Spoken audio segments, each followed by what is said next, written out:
Crash and reaction from those who knew them, and another call to repeal Measure 110. We get perspective from homeless people in Salem who say it's having a negative impact on the drug crisis there and around the state. But before we get to all that, let's check in with Daisy Caballero for a quick look at the forecast. Hey, good morning, China. Good morning to all of our viewers. Happy Sunday. Thanks for spending your morning with us. So I wanted to show you the satellite and radar within the last 6 hours alone. We dried out for much of this morning and into last night, but as you can see here off the coastline, we are going to start to see some more of the wet weather making its way into our neck of the woods. Not expecting to see a whole ton of measurable amount of rain, but just a few traces.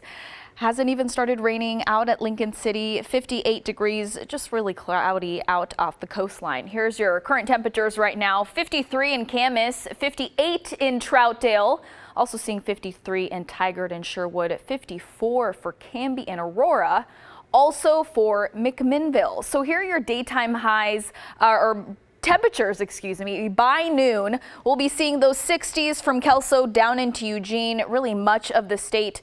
And then we warm up a few degrees by 5 o'clock. Our daytime highs should be ranging in the upper 60s to low 70s. But we'll talk more about when that rain and thunderstorms are going to be headed into the Portland metro area in my full forecast. Back to you.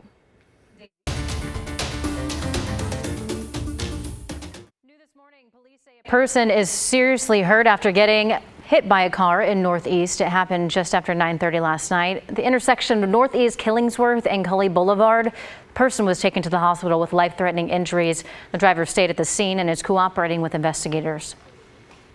A Troutdale family of 4 is dead after a devastating crash in Deschutes County. This happened Thursday night. Oregon State Police say a Chevy Silverado crossed the center line, sideswiped a semi-truck before hitting and killing Gary, Michelle, Ryan, and Kate Rutledge.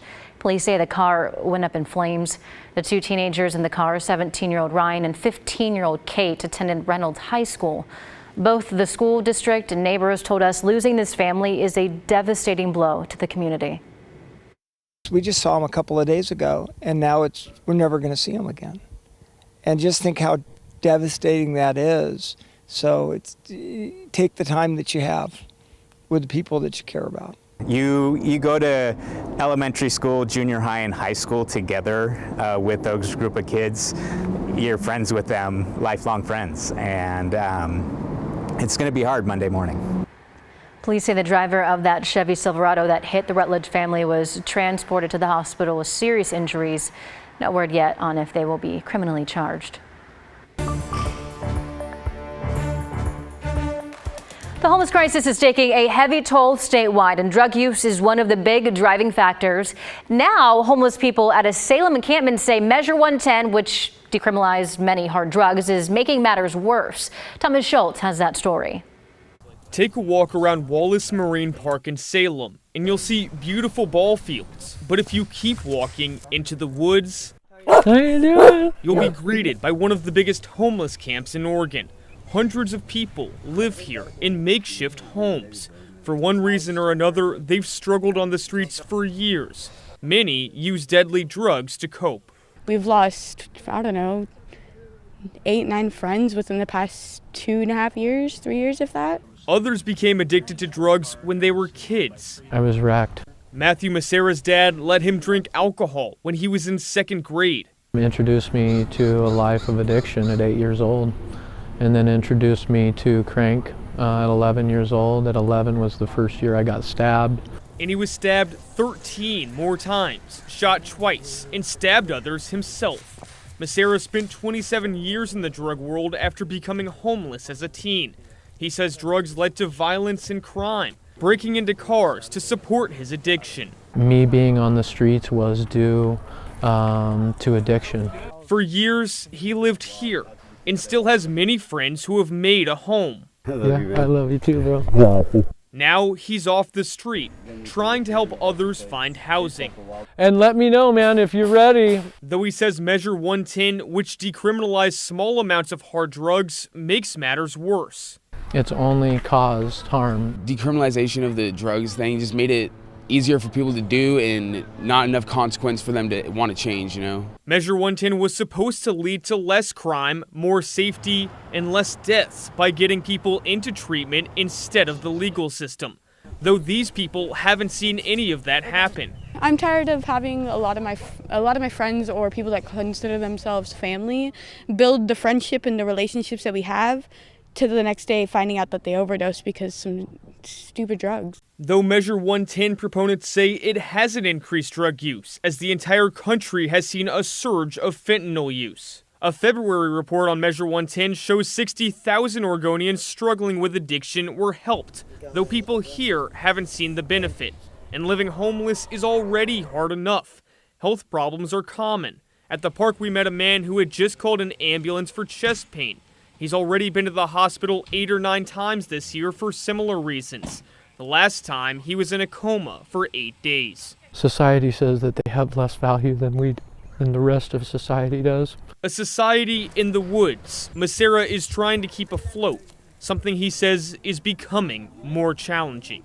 In Salem, Thomas Schultz, KGW News.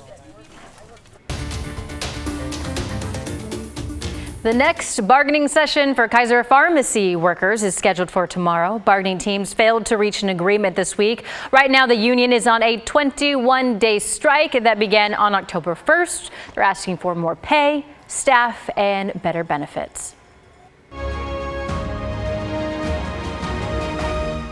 We have an answer to one of the big questions impacting ocean life off the Pacific coast. Gray whales, they haven't been doing well for the last several years, but now researchers from Oregon State think they have figured out why. Environmental reporter Cale Williams has that story. Scientists call it an unusual mortality event. In 2019, gray whales started dying off the Pacific coast at alarming rates. But for years, experts couldn't do much more than guess as to why. That is, until now. Feels like this time we've got a pretty good smoking gun. And that's Josh Stewart, a professor at Oregon State's Marine Mammal Institute. In research published Thursday, he's found the first definitive evidence of what's been killing the whales. I think we can now say much more conclusively that it probably is, Arctic conditions that are driving these things. Gray whales migrate more than 12,000 miles each year, spending their winters in Mexico, where they give birth to calves, and heading north in the summer to the rich feeding grounds in the Arctic. And Stewart said that's where the problems began. And so there's this really tight connection between the sea ice and the prey base for the gray whales. Gray whales feed on tiny organisms called benthic amphipods. Those amphipods, they feed on algae that grows on the underside of sea ice. With climate change warming the Arctic up to 4 times faster than the rest of the planet, that meant trouble, from the bottom of the food chain all the way up to the top. And so when you have less sea ice and fewer days of sea ice, you don't get that algae reaching the seafloor to sort of create that productivity that the gray whales need.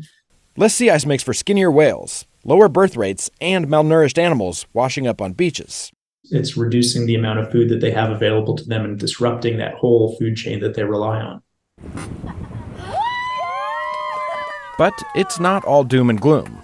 They're resilient animals. They're adaptive. They can change the areas that they feed in. So, I'm not worried about them going extinct.